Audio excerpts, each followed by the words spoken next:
You're welcome to another episode of Women and the Society. That is a program on OGTV that talks about the impactful living of women in the society. We bring to you women of notable character, notable achievement, who can talk to other women about upgrading their lives, upgrading what needs to be upgraded, and fitting into the society and be impactful also.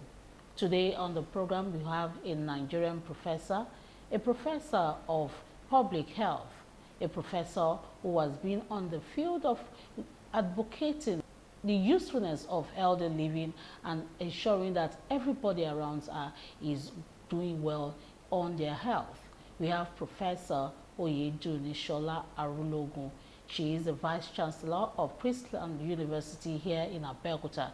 She has been a professor of public health for over 25 years. That means she has the impact to pass around to people around her and those who will be watching the program with us on Women and the Society for today. My name is Charity James, and I want to welcome you and join us as we view and talk about what Professor Arulogun is able to do in the society and what she plans to do again as we listen to this program. You're welcome.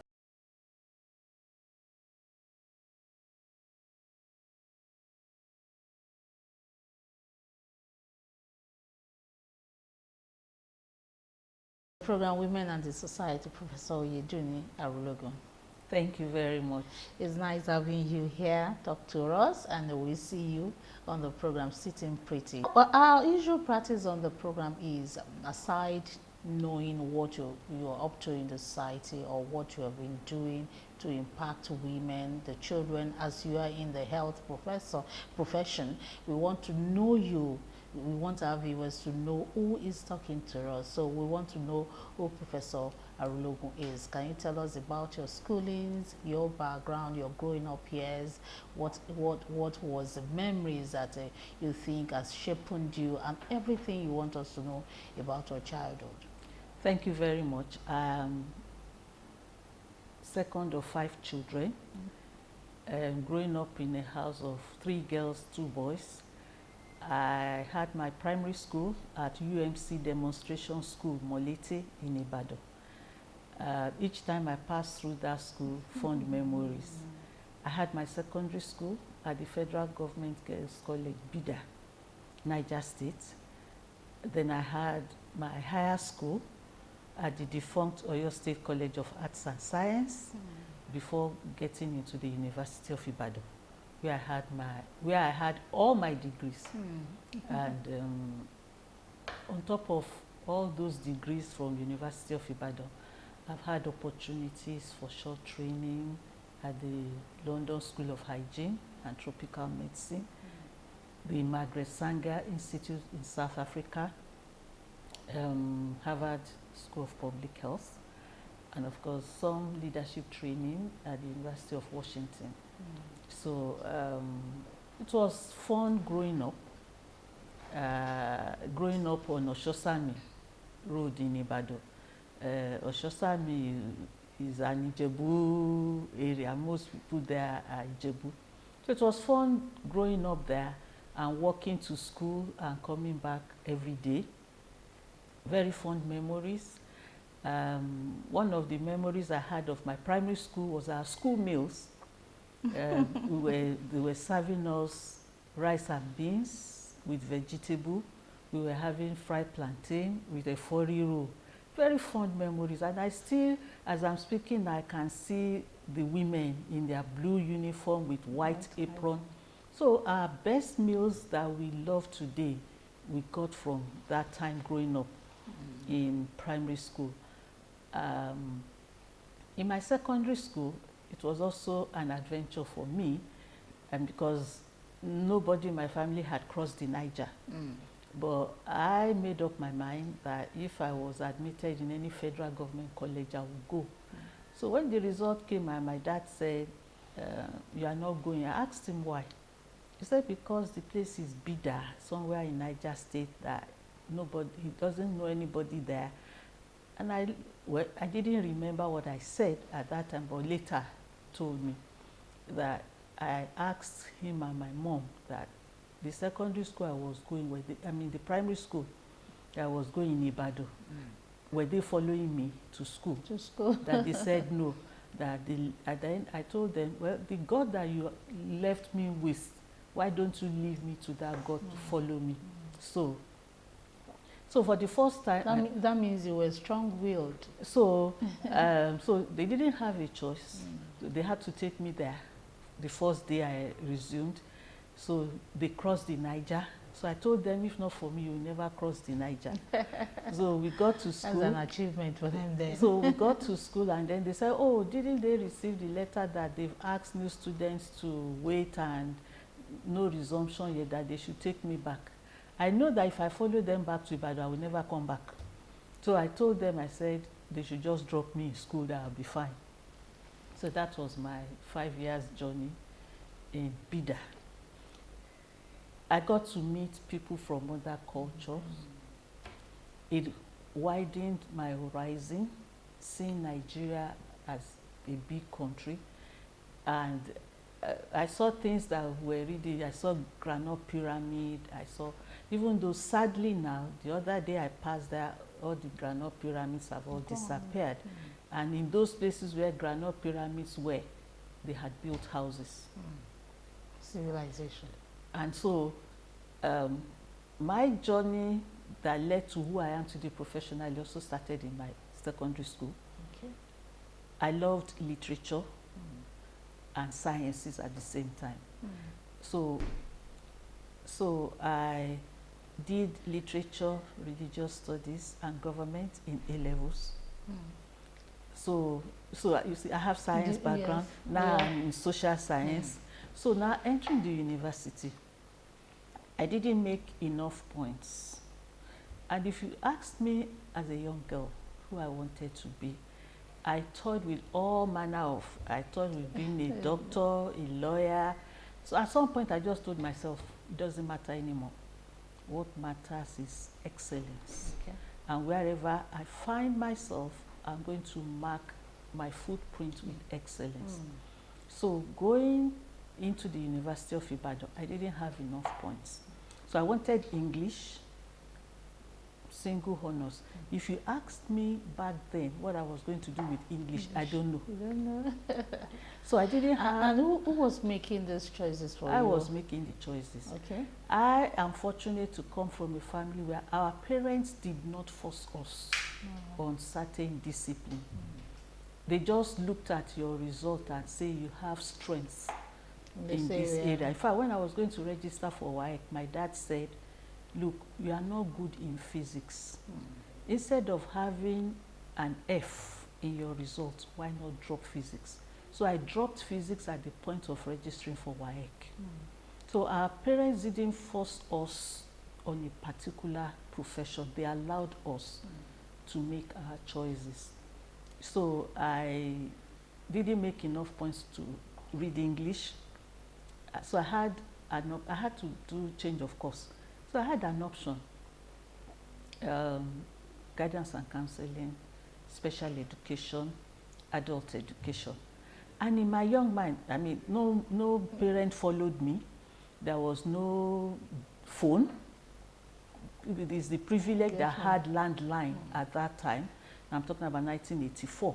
So I had to make a decision on the spur of the moment to choose. And in my young mind, I said, adult education, I can't be teaching adults. I didn't know that in adult education you had international relations, you had social work. I didn't know. I just had the name. I thought I can't be teaching adults. Then physical and health education, I told myself I can't be doing jumpology. So I was left with special education. I didn't know what it was, but I wrote on the spur of the moment, change of course, special education, and still had English as my teaching subject. So that was how my journey started with special education. And I was told if you don't like it, you can change. But when I got there, I found it very interesting. I got to know about persons with disabilities, different types of disabilities, and then you have a choice. After first year, we do all courses, all the general courses. Then By second year, you choose. Was this at the University of At the Ibadan? university level in UI, Department of Special Education. So you can either specialize in speech and audiology or education of the learning disabled and the mentally challenged, the visually impaired. So, and I haven't gone, so I told myself, it's either speech pathology and audiology or nothing. And that specialty at that time was like the elitist of the specialties. So you needed to score a certain mark to be able to do that. And of course, that will enable you to work in the hospital and all that. So I settled for that. So my very first job was in University College Hospital as the speech therapist, based on my specialty in special education, because I specialize in speech pathology and audiology. So my first job was the speech therapist. And so I did that for 13 years. Speech therapist, what was your duty? I work with people who have speech problems, children who have delayed speech for many reasons, some who had jaundice while they were born and affected them neurologically, so they have delayed speech. You have children who are hearing impaired, and if you don't hear, you can't speak.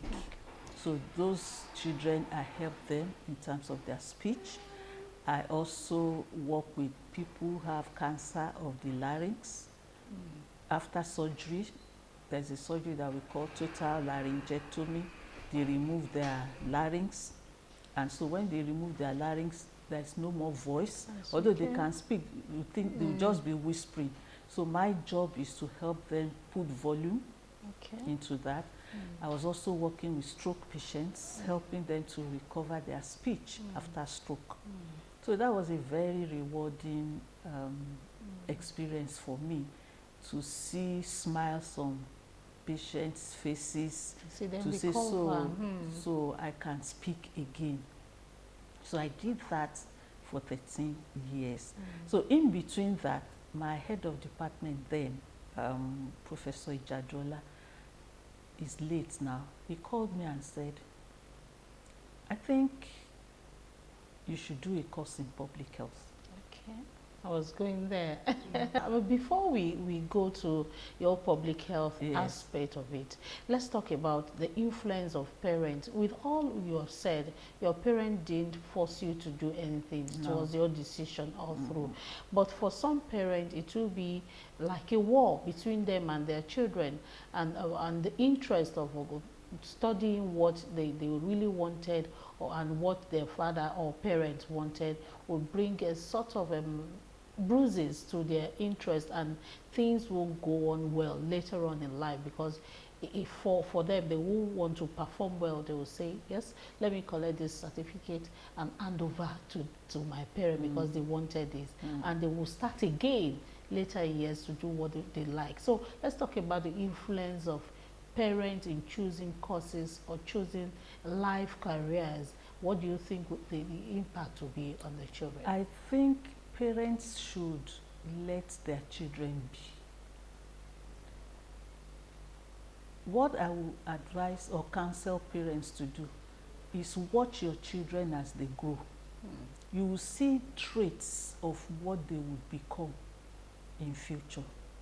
Is to nurture them and guide them, because it is that their innate potential that will sustain them. But we can guide them appropriately. Forcing children into certain professions, that child, even if that child go ahead in that profession, it's not going to be fulfilled, because that is not what he or she wanted. So I know many parents, especially parents who are either doctors, lawyers, or business people who have their own organizations, and they look for somebody to take over after them.